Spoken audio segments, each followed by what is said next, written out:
اعوذ باللہ من الشیطان الرجیم بسم اللہ الرحمن الرحیم۔ سب دیکھنے اور سننے والوں کو میری طرف سے بعد السلام علیکم۔ آج کی ویڈیو میں آپ کے ساتھ دو واقعات شیئر کروں گا۔ ایک واقعہ جو ہے وہ اچھا نہیں ہے لیکن اصلاح کے لیے سنانا ضروری ہے، اور ایک واقعہ بہت اچھا ہے۔ دونوں سناؤں گا، امید ہے کہ پسند آئے گا۔ 98 میں میں نے اور مسز نے دونوں نے حج کیا، اور 98 میں یعنی 1998 میں ہی میں پھر عمرے پہ چلا گیا۔ ایسے حالات پیدا ہوئے کہ میں عمرے پہ چلا گیا 99 یعنی ایک سال بعد پھر 99 میں پھر میں عمرے پہ گیا۔ اب مجھے یہ یاد نہیں ہے کہ 1998 کی بات ہے، 1999 کی بات ہے۔ میں ان 3 جو 2 دفعہ گیا حج اور 2 دفعہ عمرے کے لیے، اس دوران ہی کہ یہ واقعات ہیں۔ جو برا واقعہ ہے وہ میں سناتا ہوں اس طرح کہ 2 میاں بیوی حج پر آئے، بڑے ذوق اور شوق کے ساتھ۔ خامن نے بھی بڑی محنت مزدوری، بہت زیادہ تگ و دو کی، خواہش تھی حج کی، جبکہ اس عورت نے بھی بڑی محنت کی۔ خامد اس کا شاید مستری ٹائپ تھا، تو اس کی آمدنی ریزنیبل تھی، جبکہ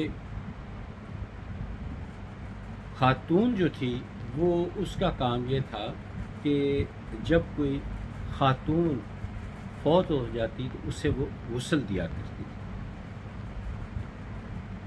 تو ریزنیبل پیسے انہوں نے بنا لیے اور حج کا ارادہ کر لیا۔ حج کے لیے وہ لوگ پہنچ گئے مکہ میں۔ یہ بات ان دنوں بڑی عام تھی۔ تو جیسے ہی وہ حرم پاک خانہ کعبہ کا جو سین ہے، درمیانی سین ہے، جب وہاں پر پہنچی تو وہ اپنے خاوند سے پوچھتی ہے کہ خانہ کعبہ کہاں ہے، خانہ کعبہ کہاں ہے؟ تو اس کا خاوند اس کو بولتا ہے یہ سامنے تو خانہ کعبہ ہے۔ یعنی جو لوگ حج پہ جاتے ہیں انہیں پتہ ہے، یا عمرے پہ جاتے ہیں انہیں پتہ ہے کہ خانہ کعبہ کے اندر سب سے نیچے سنگ مرمر والا سین ہے، وہ بہت وسیع نہیں ہے۔ یعنی خانہ کعبہ چند تھوڑے سارے فٹ یا چند میٹر کے فاصلے پہ ہوگا۔ اس نے کہا کہ یہ ہے خانہ کعبہ۔ اس نے کہا مجھے خانہ کعبہ نظر نہیں آ رہا۔ اس کا خامد اس کو کہتا ہے کہ یہ خانہ کعبہ ہے، مجھے نظر آ رہا ہے، تمہیں آؤ میں تمہیں پاس سے لے چلتا ہوں۔ وہ کہتی مجھے تم نظر آ رہے ہو، لوگ نظر آ رہے ہیں، لیکن اللہ کا گھر نظر نہیں آ رہا، خانہ کعبہ نظر۔ اس سے چیخ و پکار شروع کر دی، شور مچ گیا۔ اور آپ کو پتہ ہے کہ وہاں بڑے مقدس جگہ ہے، ادب کا مقام ہے، شور شرابے کی اجازت نہیں ہوتی۔ اگر ہو تو وہاں کی پولیس جو ہے وہ بڑی ایکٹیو ہوتی ہے، وہ فوراً آ جاتے ہیں۔ وہی ہوا، پولیس آ گئی۔ تو چونکہ انہوں نے ایسا گناہ تو کیا نہیں تھا کہ اس کے خلاف کوئی ایکشن لیتے، تو وہاں علماء بھی پھر رہے ہوتے ہیں۔ کسی عالم سے پوچھا کہ یہ بات ہے، انہوں نے کہا کہ بہتر یہ ہے کہ آپ امام کعبہ ان کے پاس لے چلے، یہ مسئلہ ان کو بیان کیا ہے۔ اب وہ جو امام کعبہ ہیں ان سے ملاقات اتنی آسان تو نہیں ہوتی، دنیا بھر سے لوگ آئے ہوتے ہیں، خطوط کے جواب بھی دینے ہوتے ہیں، ملنا بھی ہوتا ہے، نماز بھی پڑھانی ہے۔ بہرحال ملاقات ہوئی، ان کو جب یہ مسئلہ سارا سنایا گیا تو انہوں نے وہاں ان کو اپنے کمرے سے، اس وقت یہ ممکن تھا، کیمرے وغیرہ لگے ہوئے تھے، انہوں نے کیمرے میں سے دکھایا کہ سامنے خانہ کعبہ ہے، نظر آ رہا ہے۔ وہ کہتی مجھے خانہ کعبہ نظر نہیں آ رہا، باقی لوگ چلتے پھرتے نظر آ رہے ہیں۔ اب امام صاحب نے اس خامند کو کہا کہ تم اپنی بیوی کو طلاق دے دو. جو میں نے سنا ہے وہاں پہ یہ بات عام تھی. میں ایز اٹ از اللہ کو حاضر ناظر جان کر آپ کو سنا رہا ہوں کہ اس کو طلاق دے دو. خامند نے طلاق دے دی. پھر تحقیقات تو ہوئی.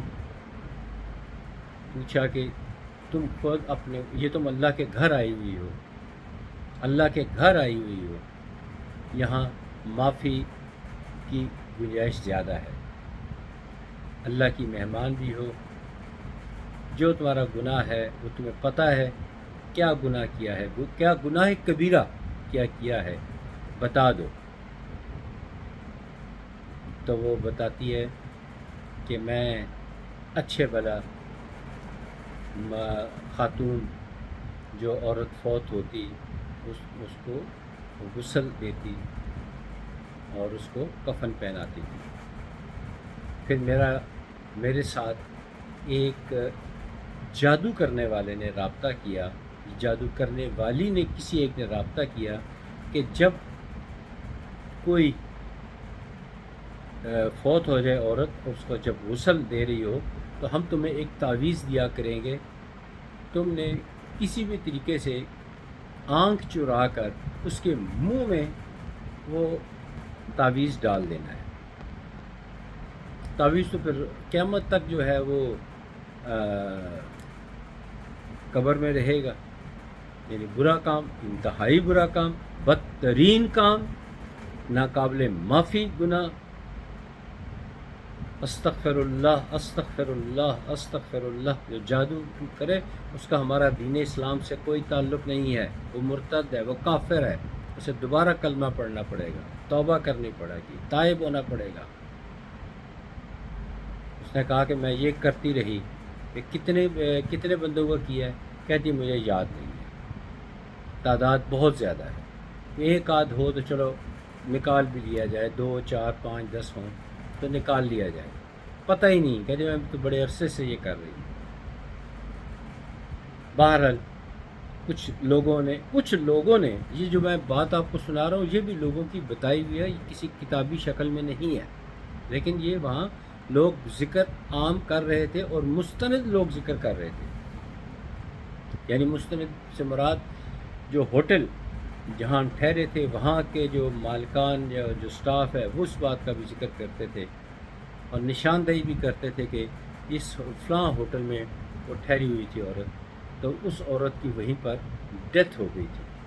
اور یہ بھی سننے میں آیا, میں پھر بتا رہا ہوں, یہ بات سنی سنائی ہے اور کافی حد تک اتھینٹیکیٹڈ ہے. کہ یہ بات ہر بندہ بتاتا تھا کہ وہ عورت کمرے میں واپس گئی. ظاہر خامند تو اس کا اب رہا نہیں, کمرے میں رہی یا کسی ہاسپٹل میں رہی. یہ بھی باتیں اب پرانی بات ہے, مجھے یاد نہیں آ پا رہی. وہ رات روتی رہی, اللہ تعالیٰ سے معافیاں مانگتی رہی. اور دیکھنے والے جو اس کے پاس تھے, میرا خیال ہاسپٹل کی بات ہے یا قید خانہ, وہاں پر لوگوں نے دیکھا کہ وہ روتی رہی, اللہ سے معافی مانگتی رہی, توبہ کرتی رہی, کلمہ پڑھتی رہی. اور کلمہ پڑھتے پڑھتے اس کی موت واقع ہو گئی. اس کا مطلب ہے اللہ تعالیٰ نے اس کی توبہ قبول کر لی. بہرحال یہ بہت بڑا گناہ ہے, اس کے نزدیک بھی نہ جائیں. جو شخص اس جادو ٹونے کا ذکر بھی کرتا ہو اس کی محفل سے بھی بھاگ جائے. وہ گندی محفل ہے, وہ سیدھا محفل ہے, وہ مشرکانہ محفل ہے جہاں ایسی باتوں کا ذکر بھی ہوتا ہو. اگر کوئی ایسا مشورہ بھی دے, ایسا ذکر بھی کرے تو اس کی محفل کو ہمیشہ کے لیے چھوڑ دو. اللہ نہ کرے, اللہ نہ کرے, اللہ نہ کرے, کبھی نہ کبھی وہ بہکا سکتا ہے. تو ایسی محفل سے بچ کے رہنا چاہیے. یہ تو تھا ایک واقعہ. اب میں دوسرا واقعہ سناتا ہوں. یہ واقعہ کتابی شکل میں موجود ہے اور بعد بھی 98 کے آگے پیچھے کی بات ہوگی. اور مدینہ پاک, وہاں پہ وہاں روسٹر بنا ہوا ہے کہ فلاں امام صاحب نے فجر کی نماز، فلاں امام صاحب نے ظہر کی، عصر، مغرب، عشاء، یعنی اسکیجول بنا ہوا ہے، ہر ایک نے اپنے اپنے وقت پر نماز پڑھانی ہوتی ہے۔ تو ایک امام صاحب ہیں، مجھے اب نام یاد نہیں آتا، انہوں نے کتاب لکھی، اس میں ایک واقعے کا ذکر کیا کہ خواب میں نے دیکھا کہ نبی پاک صلی اللہ علیہ وآلہ وسلم کی طرف سے مجھے بلاوا آیا اور میں نے خوشی خوشی چلنا شروع کر دیا، اور وہاں پر میرا نام لیا گیا کہ اس کو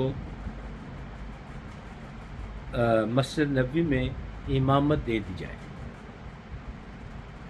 میں خوشی سے نہال، بہت خوش کہ مجھے مسجد نبوی میں امامت، ابھی تو میں تعلیم حاصل کر رہا ہوں، جو میرے سے سینئر ہیں ان پر مجھے فوقیت دی جا رہی ہے، بہت خوش۔ تو وہاں پر حضرت عمر فاروق رضی اللہ تعالی عنہ کو، وہ بھی تشریف فرما ہے، انہوں نے میری شکایت لگائی کہ یہ نہیں امامت کر سکتے کیونکہ یہ سگریٹ پیتے ہیں۔ یہ انہوں نے خود اپنی کتاب میں لکھا۔ کہتے تھے یہ بات تو مجھے پتہ تھا اور کسی کو پتہ ہی نہیں، کیونکہ میں چوری چھپ کر کبھی کوئی ایک آدھ سگریٹ پی لیا کرتا تھا۔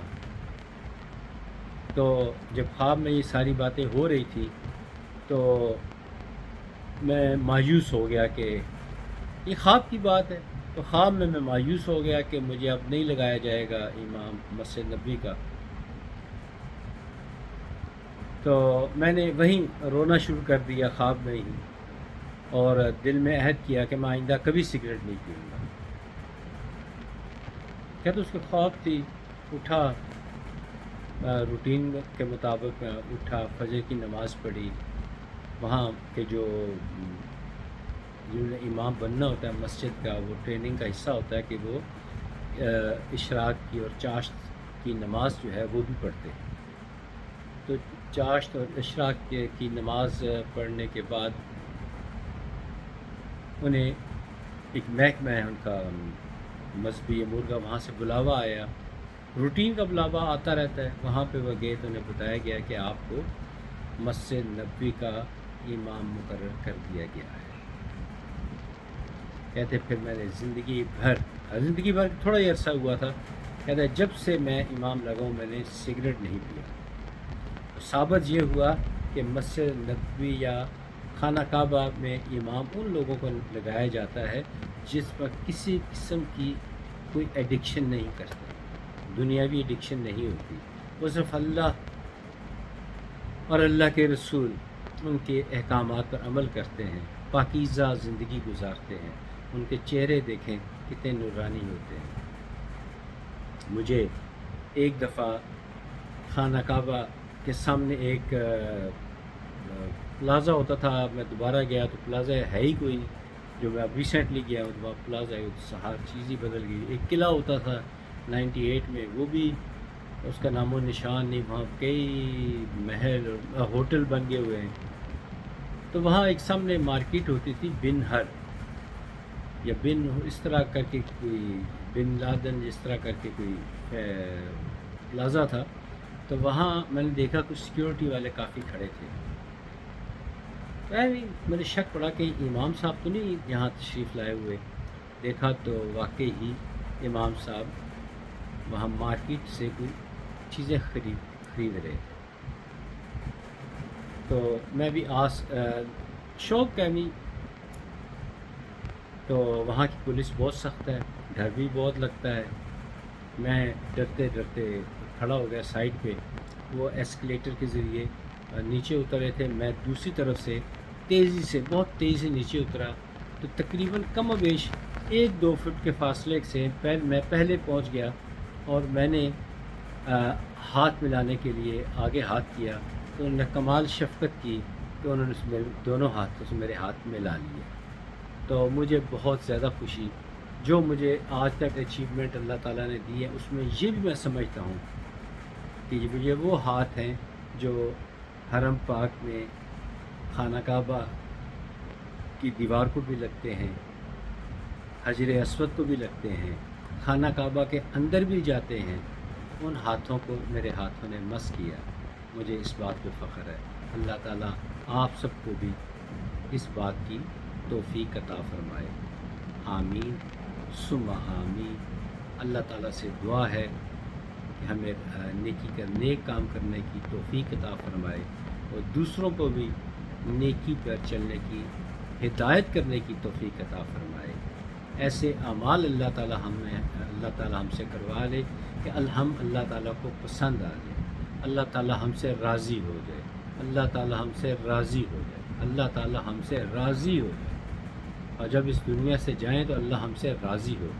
اللہ تعالیٰ باوقار موت عطا فرمائے، قبر میں بھی راحت عطا فرمائے، روز قیامت بھی راحت عطا فرمائے، روز قیامت قربت رسول صلی اللہ علیہ وآلہ وسلم نصیب فرمائے اور شفاعت رسول صلی اللہ علیہ وآلہ وسلم نصیب فرمائے۔ آمین ثم آمین۔ اگلی ویڈیو تک اجازت دیجیے۔ خدا حافظ۔ السلام علیکم۔